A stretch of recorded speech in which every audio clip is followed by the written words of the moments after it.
بسم اللہ الرحمن الرحیم۔ حضرت عمر فاروق رضی اللہ تعالی عنہ کو ایک شخص کے بارے میں پتہ چلا کہ وہ ماں کو گالیاں دیتا ہے۔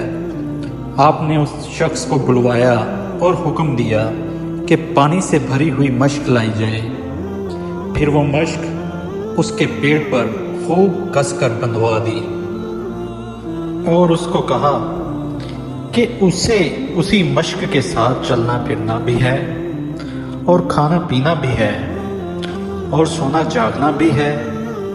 ایک دن گزرا تو وہ بندہ بلبلاتا ہوا حاضر ہوا کہ اس کو معاف کر دیا جائے، وہ آئندہ ایسی حرکت نہیں کرے گا۔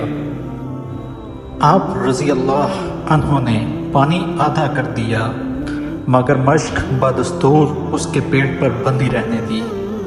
مزید ایک دن کے بعد وہ بندہ ماں کو بھی سفارشی بنا کر ساتھ لے آیا کہ اس کو معاف کر دیا جائے اور اس مشق کو ہٹا دیا جائے۔ وہ 2 دن سے نہ تو سو سکا ہے اور نہ ہی ٹھیک سے کھا سکا ہے۔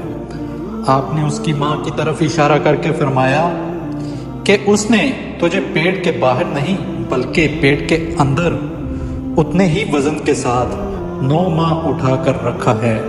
نہ وہ ٹھیک سے سو سکتی تھی اور نہ ہی ٹھیک سے کھا سکتی تھی، پھر تو اسے موت کی سی اذیت دے کر پیدا ہوا اور 2 سال اس کا دودھ پیتا رہا، اور جب اپنے پاؤں پر کھڑا ہوا تو اس کا شکر ادا کرنے کی بجائے اس کے لیے تیرے منہ سے گالیاں نکلتی ہیں۔